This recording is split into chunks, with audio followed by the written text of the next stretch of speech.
Go live. Hello, Shaman Durek. Hi, Dar. How are you? Let me just move this thing down a little bit here. There we go. There we go. I'm wonderful. It's a pleasure to be here.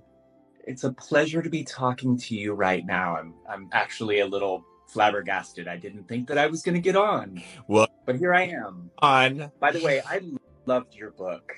It was fantastic.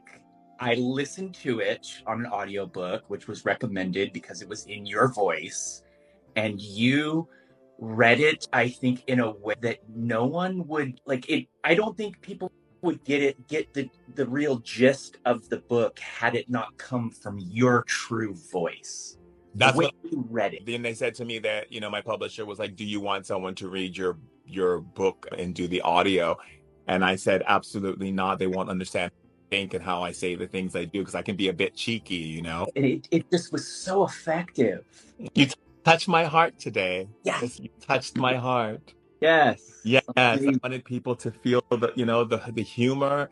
I wanted it to be humorous at the same time, like this is what's going on, y'all. So, here's how we're gonna deal with it, because we can't. One of the things that I found, which was very fascinating, is that when I first wrote my book, I had a lot of publishers turn me down because they said it was too dark or too edgy or too this or too that. And I remember saying to a couple publishers, is it dark to be honest and make light of the situation? We have to be playful. We have to make jokes about it. We can't just always be like, love and light, love and light. We have to be able to understand ourselves as beings of light. We have to be okay with standing in front of darkness and not being afraid of it, not running because we don't want to deal with it. We want to be able to be so masterful and energy that we can handle anything that gets thrown at us. I think there is a yin and yang between light and dark, and it takes dark to get to light. It's not always light. Nope. I came out of the depths of darkness to become Shaman Durek. So I very much understand that completely. And all my other lifetimes into this one, I even remember like when I was a kid, I was getting beat. And I remember asking spirit in the midst of being beaten why this was happening. And then I saw myself as an Egyptian pharaoh having someone beat. And I was like, oh, okay. So I'm supposed to accept this beating and understand and grow from it and understand how to transmute it because I'm the one who created this energy. And then I was like, remember, I was dealing with like racism and different things. And I was like, oh, I'm supposed to transmute this energy because I was the one who enslaved people and started the whole idea of slavery. So it was like this whole kind of like awakening and acceptance of my signature that I made before and then becoming and erasing that signature and writing a new signature, one that's based in love, one that's based in compassion, one that's based in a deeper understanding of why we suffer as human beings. Yes. That is amazing.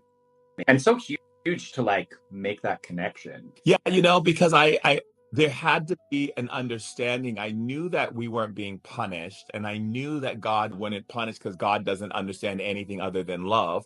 So that wouldn't calculate. So then I said, well, if God only understands love and stays in a place of love in order to sustain the universe and maintain its free will capacity, then it means that I must be the one who's thinking of it in a punishing way. So let me ask myself, is this a punishment?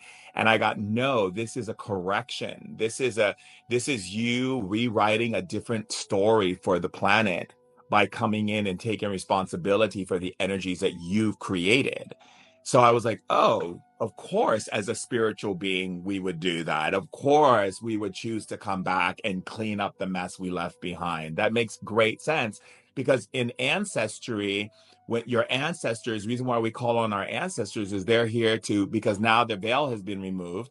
They're here to clean up the mess that they left behind to make your path easier. So that's why when in shamanism, when we do ancestral rituals or put glass of water, and pray for the ancestors, we do that because we know that they see now everything, so they can now come and clean up the mess they left behind so that we can walk easy in this life.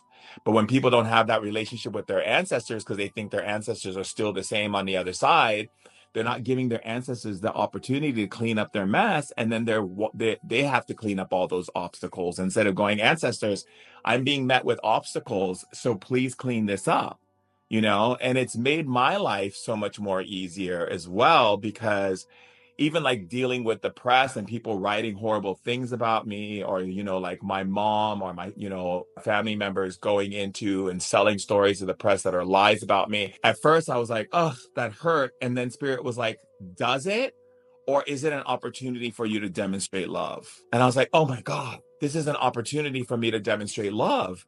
People are attacking me and calling me names and writing horrible things on my Instagram. This is an opportunity for me to show up and demonstrate love. This is an opportunity for me to be able to stand and look at people's actions and go, I don't have to get angry about this because these are choices that you've made. I shouldn't get angry based on your choices. I'm hurting myself because of so then I started realizing, like, that doesn't support me. Right. And then it freed up all this energy for me to go out and get more stickers for my sticker book. That's But amazing. sticker book, where did they put it? I actually put it somewhere around here. I'll have to show you. I'll be right back. I had to go to the other room, so you can see my sticker book and that this thing doesn't keep falling. Oops, again. There we go. Okay, so this is my new sticker book that I'm making. See on my... I love it. All the sea creatures. Yeah, look at that. It's right here, the whales, and this is the secret portal to another dimension. And there's a little pot of gold right there for abundance. Yeah, that's amazing. So that's what I like to do on my downtime, is put stickers in my sticker book. This is called The Ceremony of Bears. That is so rad. I have a special connection to hummingbirds. I love hummingbirds. Yeah, they are. I have several in my tree behind my house, and they follow me around. And I've had some very emotionally intense conversations with various people, and a hummingbird has dropped in the middle of the conversation and kind of broke it up a little bit and has made themselves present and kind of zoomed around and broke the conversation and then like left. And it's been really interesting. Yeah, that exactly is the animal spirits, hummingbirds. Animals are the most intelligent creatures. I have had conversations with horses and cats and dogs and birds, and they remember everything they witness. And the trees, oh my God, the trees have so much knowledge. They can tell you things that have happened since ancient times. It's so powerful. Wow. So yeah. I mean, they've been here for thousands of years. They've experienced so many days and thousands of years, like well beyond what we are experiencing. Absolutely. And they're like, the thing about animals is that a lot of people don't realize like how much they actually pick up on and how much they pay attention to everything, because they look like they're not paying attention, but they are. They're very, very powerful. Yeah. Yay. Thank you for sharing. So how can I support you? Well, I am in a big transition at the moment. I have had a recent massive life change, and I'm really wondering, I have an idea where my next direction is, but I would love to get a little bit of clarity on what my future path is and my future like career and where I'm going. Okay, so first off, we have to understand that in shamanism, there is no such thing as a future path. There are many paths. There are many careers, because in shamanism, we don't look at things from the matrix. So the matrix, I'm here, I'm a slave. What is the thing I'm supposed to do and do really well and master? And that's how the matrix built it up in our consciousness since we were in school, right? It's been programming us into this very one idea of my path, my destiny, right? And in shamanism, we know that that doesn't exist. We know that there is no force that's telling you have to do something, and if you don't, the world's going to end because you are not a part of it.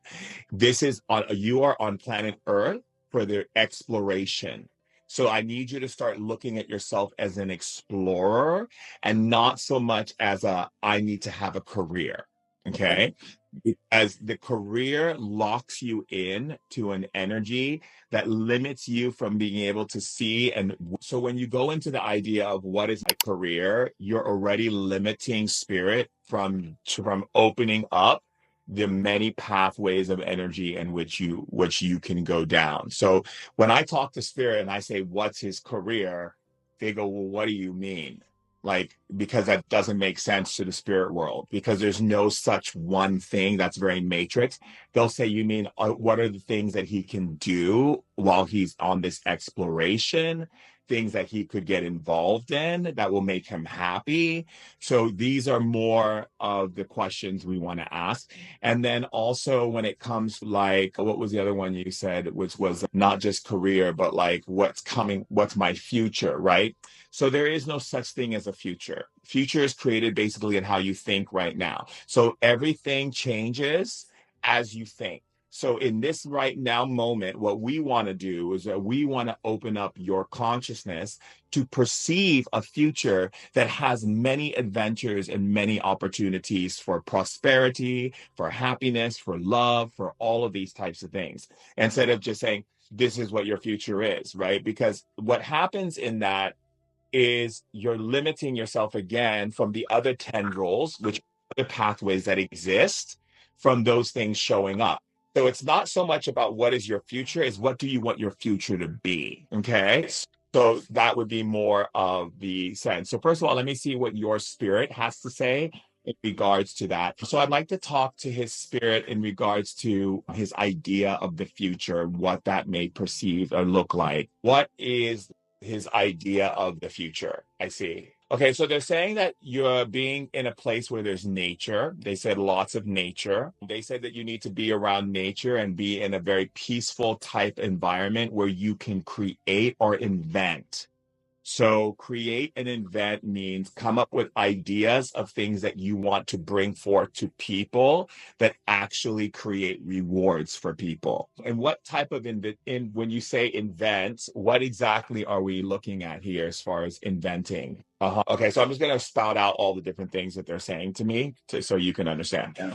They said that you're a cooperative person that could be working on projects that are helping people rebuild their lives. So that could be anything like you getting involved in a project where, let's say, for instance, you go to another country and you build something and help them to assist them in creating new ways of looking at, like going to a country and building like maybe a garden for them, or like building some kind of building or something that can help people, or some kind of project where you're involved in something that supports the people, where it's about building something for them. That's how they're explaining it. They also said that you could also be in a position of artists doing art and expressing, how do you say, consciousness through art, which is, again, sharing art and consciousness, which means that you would have to not compare yourself, they said. You would have to really step in and do it not from the stake of, am I good, but from a place of, I'm having fun, and here's what came out of it. So it's a lot of the things they're saying is that it has to be from a place of you not knowing how to do it. Because they said what happens is you go into this thing of trying to look and see like what you'll be good at, and then you make decisions, they said. And that doesn't support who you really are. That's something that you've been trained into because of a family member in your childhood. And it's that feeling of, I have to be good at this in order to give myself permission to do it. And they said that that doesn't support you. So they need you to go into things that you're not good at and then watch what happens, what comes out of you. They need you to take more risk instead of trying to play it safe. Go ahead. They said also putting together, like doing groups where you're creating things that have to do with groups. And it can be everything from groups where they're growing spiritually, groups that are actually confronting issues that need to be addressed and looked at, that can help people, that can do anything that's group orientated, where it's the collaboration of things, they said. That is something that your energy can thrive in as well. And again, they said not from the place of, do people think I can do it, or will people respond to it? They said, get rid of that. It has to be from, I'm going to do it because I find joy in doing it. And that's it. And then it will just unfold. These unfoldings will come out of you, they said.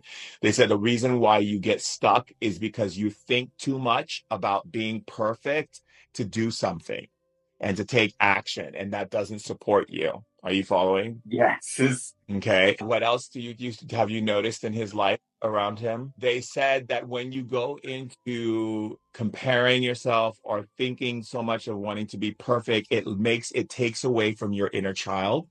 Your inner child, which is part of you that came to be a creator, just wants to create. And it doesn't care about what you think about what it can and cannot do and what you think people will think, because you're not here to think for what people will think. One of the biggest mistakes that human beings make is that they try to think what people will think and to decide if they're going to create something. You have to create because you choose to create, because it brings you joy. And there will be people who won't like your creation, and there will be people who will like your creation. The energy they said for me to tell you, and they said you'll understand what this means, is build it and they will come. Go ahead. They said they need you to stay lighthearted with situations and not get upset with yourself about anything. You have to stay in a neutral place. So, there's in numerology, there is a number 4, right? So, for instance, I'm a number 4. A or numerology is someone who, when we look at it from the Kabbalah aspect, it is the part of the tree of life in the Kabbalah, which is the chesed. And the chesed means like mercy. It means have mercy on yourself. It also represents you letting go and like not judging, like trusting and accepting what you see. So I'll give you an example how I live my life, and I'll kind of share with you how they're explaining that you should go into that energy. So I live my life in a way where things happen and I adjust myself to what I see, what's happening. I don't look at the world and go, oh my God, and let it paralyze me. I don't go, oh my God, why are humans doing this? I don't go into that energy. I know why they're doing what they're doing. I know why people have war. I understand why they're playing out these stories. I get it. I've been on Earth many times. I don't need to keep reminding myself why human beings choose to create conflict with one another. So what I do, instead of trying to sort out through human consciousness, I just accept that's what people choose for their sojourn. I don't need to jump into it. I don't need to fix it. I just let people play out their storylines and let them be who they want to be. And then for those people who actually want to see their potential, those people who want to see what kind of gifts and the powers they have, I am willing to show them and share with them what I know in the acts of being of service. But I'm not living my life waking up with a knife behind my back. I have to do this or else. I have to save the world. I have to fix this. I have to fix that. No, because I'm a number 4. And the number 4 is acceptance. It's acceptance, it's love, it's compassion, it's understanding. We're not going to put our energy into getting caught up in the nonsense of the world. We are going to focus on the mercy and just acceptance of love for humanity. And if people want to play out drama in their lives, I just simply go, I see you want to play out drama, and that's your choice. I, however, don't like playing out drama. I like to play out love. So I'm just going to hold space of love for you. So I don't get myself upset about things in my life. And so what that does is it gives me freedom to be able to share love with the world, to be creative, to be playful, be childlike, to be able to go up to strangers and talk to them whenever I want to without fear, to be able to share my truth with people, even if people hate me and find me disgusting and vile and whatever people want to believe, that they're entitled to have that as well. So I accept me, and I accept that people have their stories that they tell about me, and I let them keep to their stories. But for me, I don't let it I don't play with it in my mind. I don't go into like, I wanted them to see that I'm a good person, or I want to prove to them that I'm not what they say they are. No, I'm just here to love you and accept you and live my life.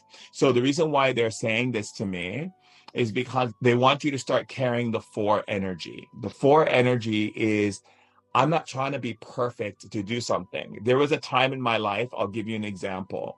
I wanted to work with kids so bad. That's all I wanted to work with. It was kids, because I love children and I'm a big kid myself. And that's all I wanted. And so I looked into the newspaper. As you can tell, this is back when the newspapers put jobs in the newspaper. I looked at the newspaper, and there was a job for kids, but it was, for a gym. So I go into the interview for the gym, and there's a woman named Krista, and she says to me, there's this gym called Gym West. And she says to me, how long have you been doing gymnastics for? And I said, I don't even know how to do a cartwheel. And she's like, you came to a job to work with kids, and it's a gymnastics coach, and you don't even know how to cartwheel?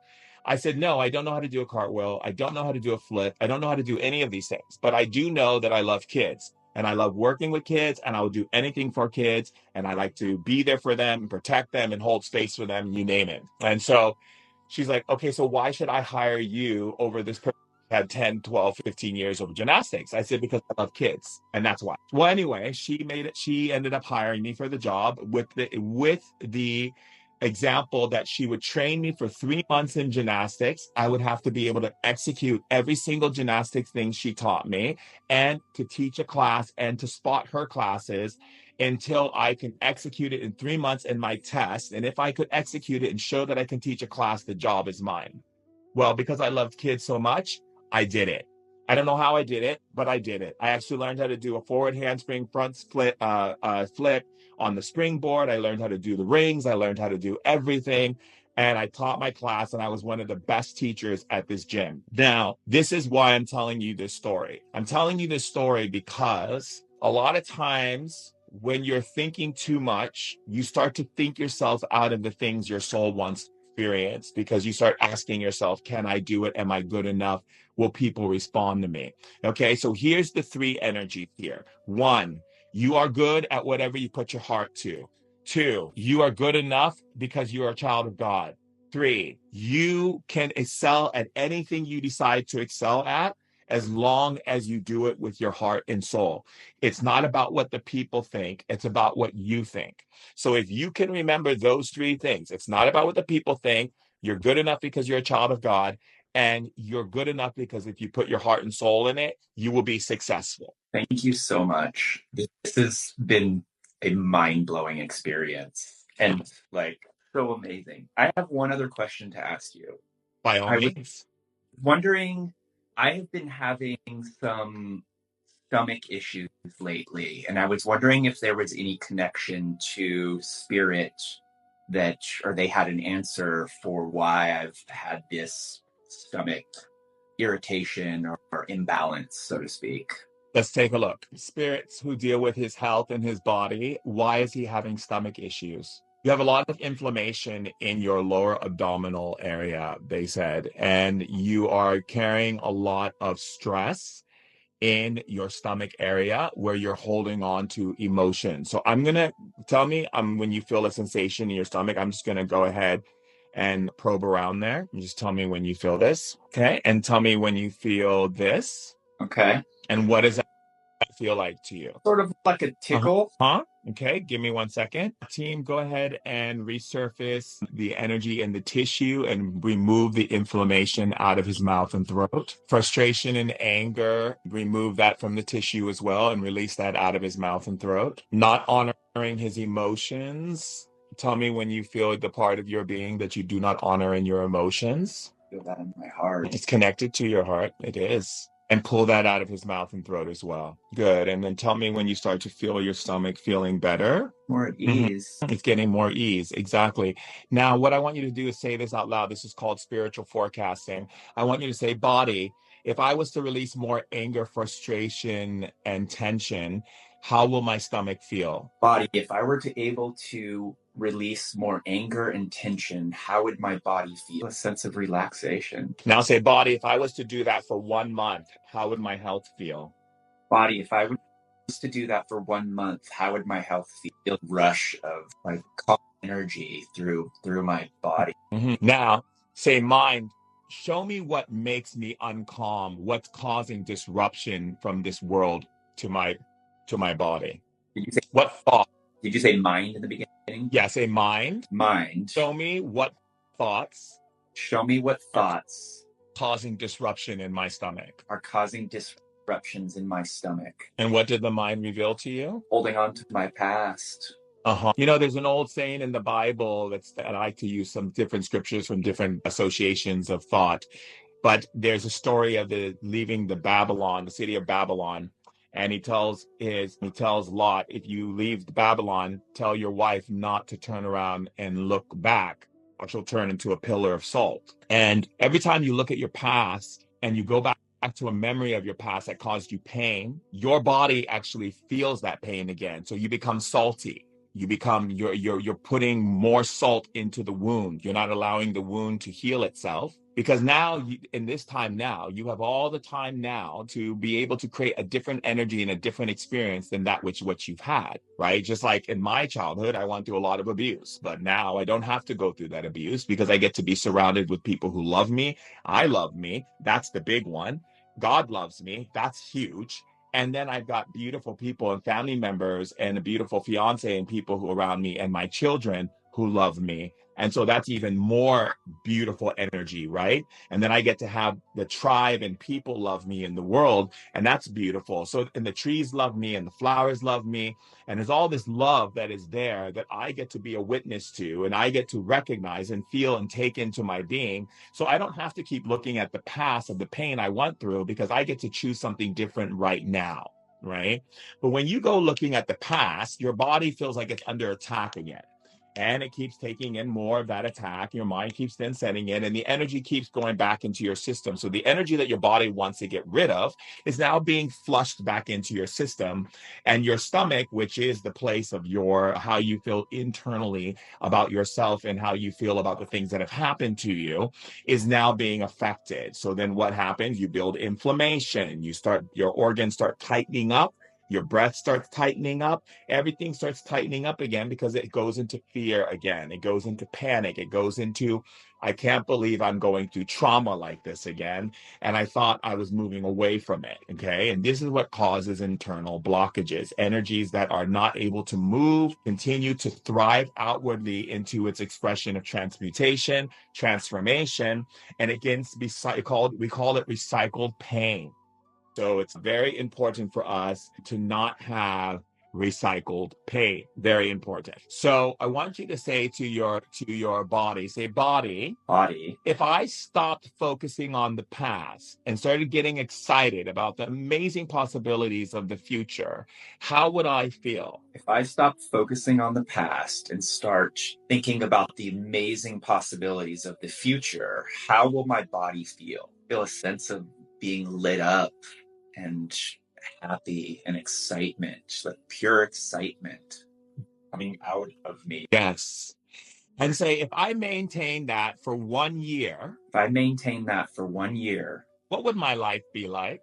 What would my life be like? Just feel a sense of happiness and joy, almost like a childlike happiness. Yes. Yes. Like I imagine how happy my kids are at 7 and 9, like that kind of energy. Yes. And don't you believe that we all deserve to have that type of energy? Yes, absolutely. Isn't there a scripture also in the Bible that says, when they asked Jesus, how does one enter the kingdom of heaven? And in Matthew's, he says, to enter the kingdom of heaven, one must come as a child. I believe so. Yes, there is. And so isn't it quite interesting that in order for us to generate heaven on earth, we have to be childlike? Yeah. Really interesting. It's interesting that you say that. I have been saying this a lot in this. I've had a big transition in my life, and I have gone into situations and talked to people, and I tell people, I said, I try to approach these things with a childlike wonderment. And I don't know where that came from. I just started saying it. I just truly tried to embody that. And it makes so much more sense now, after what you just said to me, that's a little of me doing that, or trying to be that, or, embodying that energy. Setting up the intentions for that to be fully manifest. Yes. Yes. You see, I could not be Shaman Durek if I wasn't childlike. I wouldn't be able to handle all of the things that are thrown at me from all over when I wake up in the morning and I've got like over 14 publications writing about me, saying the most horrible things about me, and people saying all the things they want to say. I simply go, oh, okay, it feels like I'm back in high school or back in junior high or back in elementary school. And the kids were being mad and being mean to me because of they don't understand me or scared of me or afraid of like, because I'm different. Well, you know what? I'd rather be different and rather not be liked than be not different and be liked. And so if that's what it means for me to live out my life and my who I am truthfully in God's love and God's vision of me is to live truthfully by not being liked by a lot of people because they can't handle that I am the doorway to something new, then I will be that doorway. And trust me, that doorway will have rainbows and colors and sparkles and glitters and unicorns coming out of it. It will have all kinds of people dancing and shaking their tail feathers and dancing the wookie boogie. They'll be shaking the oogie boogie and doing all kinds of stuff because I am not here to be like other people. I am not here to conform to a system that wants to enslave me. I am not here to meet the ideas and expectations of other people. I am here to live free and liberated as me and as I choose to be, so that when I close my eyes and say goodbye to this dimension, I do not have regret inside for holding things and not living or doing things that I wanted to do. So I'm going to do it all. And so when I look at that, I look at that truth and I don't want to be a person who dies on this planet knowing that I never did something that I wanted to do. That's why I've done it all. That's like, I remember when I was young and I remember asking my dad, like, what it was like to kiss another man. And he goes, oh, you're not supposed to do that. I was like, oh, I can't wait to do that. Because the fact that someone tells me I can't do something is some power in there that they don't understand that is there. And I'm going to do it because I want to know that I've experienced all the amazing things that I can experience while being on this planet. So I got to kiss a man. I know what it's like to kiss a man. I know what it's like to kiss a girl. I know what it's like to skydive. I know what it's like to do all these things because I'm not going to live in my life in fear. Even though I was afraid of heights, I said, I'm going to jump out of a plane and get over those fears. I'm going to embrace my power. And embracing your power means doing something that makes you uncomfortable. And the more you do things that make you uncomfortable, the more you speak what comes through your being that spirit wants you to speak. There may be things I'm sharing with the world that the world may not get until the next 50 or 60 or 100 years, but at least it was said.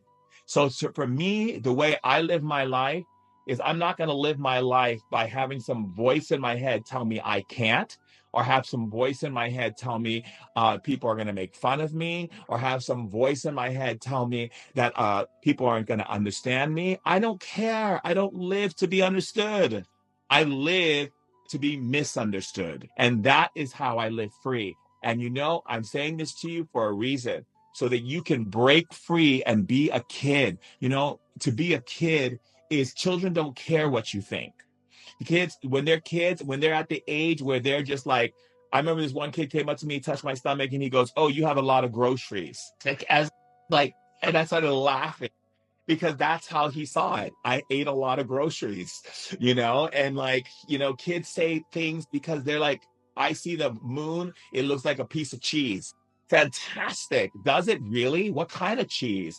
It looks like a big clump of Munster or Brie. And then I go, oh, that's wonderful, because I love to hear how children think, because they're opening up doorways to different thinking and thoughts and ideas and concepts that we may not even have touched on. So why I say this to you and why I say this to the tribe is, if you are living your life and not doing things because you're worried about what someone may think or what a family member may think, so you're basically going to live your life and hide all these things inside that you want to experience because you're concerned about what someone else thinks. That's the worst, horrible. That is like literally the worst fate I could ever ask, that I would never ask for anyone to experience. It's the worst fate. There is no fate other than having to live your life in fear of what other people think, because you're afraid that other people are going to judge you or find something wrong with you because because you choose to be you. That's the worst fate. It's like, live you, because at the end of your life, the only person who'll be left with regrets will be you if you didn't live your truth. That's not actually living when you're not doing what makes you light up. Yeah, you got to be lit. You got to stay lit. Stay lit. Stay lit. Thank you so much, Shaman Durek. I really, really appreciate it. This is an amazing surprise of a Tuesday. It's a pleasure to serve you. Thank you. Have a wonderful day. Thank you. Does everyone understand what that means? Stay lit. Be true to you. That's the way forward. The way forward is you doing you. Okay, who else wants to go live? Let's see. First person who says me will go live. You can stay in that mindset. You can check out.